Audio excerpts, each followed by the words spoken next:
സർക്കാരിതര മേഖലയിലെ ഫാർമസിസ്റ്റുകളുടെ സംഘടനയായ Kerala private pharmacist association 34ാം സംസ്ഥാന സമ്മേളനം ഡിസംബർ 28-29 തീയതികളിൽ പാലായിൽ നടക്കുമെന്ന് ഭാരവാഹികൾ മീഡിയ സെന്ററിൽ നടന്ന വാർത്താ സമ്മേളനത്തിൽ അറിയിച്ചു. സമ്മേളനം ഡിസംബർ 28-ന് 10 മണിക്ക് ജലവിഭവ വകുപ്പ് മന്ത്രി റോഷി അഗസ്റ്റിൻ ഉദ്ഘാടനം ചെയ്യും. പ്രതിനിധി സമ്മേളനം 29-ന് രാവിലെ 9 മണിക്ക് ഫ്രാൻസിസ് ജോർജ് എംപിയും ഉദ്ഘാടനം ചെയ്യും. ജില്ലാ സമ്മേളനങ്ങളിലൂടെ തിരഞ്ഞെടുക്കപ്പെട്ട സമ്മേളന പ്രതിനിധികളാണ് സമ്മേളനത്തിൽ പങ്കെടുക്കുന്നത്. ഫാർമസിസ്റ്റുകളുടെ തൊഴിലാളി വർഗ സംഘടന എന്നുള്ള രീതിയിലും പ്രൊഫഷണൽ സംഘടന എന്നുള്ള രീതിയിലും പ്രവർത്തിക്കുന്ന ഏക സംഘടനയാണ് കേരള പ്രൈവറ്റ് ഫാർമസിസ്റ്റ് അസോസിയേഷൻ. അതിൻ്റെ 34ാം സംസ്ഥാന സമ്മേളനമാണ് കോട്ടയം പാലായിൽ വെച്ച് നടക്കുന്നത്.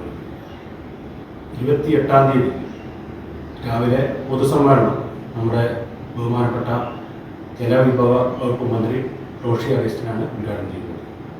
29-ാം തീയതി പ്രതിനിധി സമ്മേളനം നമ്മുടെ ബഹുമാനായ MP ഫ്രാൻസിസ് ജോർജാണ് നിർവഹിക്കുന്നത്.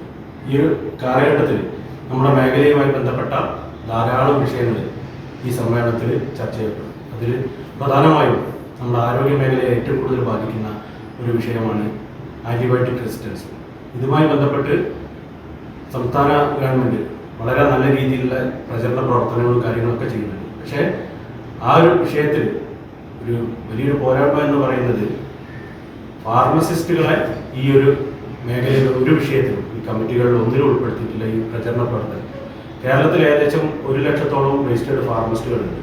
പാലാ മീഡിയ സെന്ററിൽ നടന്ന വാർത്താ സമ്മേളനത്തിൽ സംസ്ഥാന ജനറൽ സെക്രട്ടറി പ്രവീൺ, സംസ്ഥാന ട്രഷറർ നവജീത്, സംസ്ഥാന vice president Dileep Kumar PR, സംസ്ഥാന സെക്രട്ടറി സുഹൈബ് T, കോട്ടയം ജില്ലാ പ്രസിഡന്റ് ജയറാം, കോട്ടയം ജില്ലാ സെക്രട്ടറി ഗിരീഷ് കുമാർ PV, കോട്ടയം ജില്ലാ ജോയിന്റ് സെക്രട്ടറി അരുൺ CS എന്നിവർ സംസാരിച്ചു. i4A news Pala.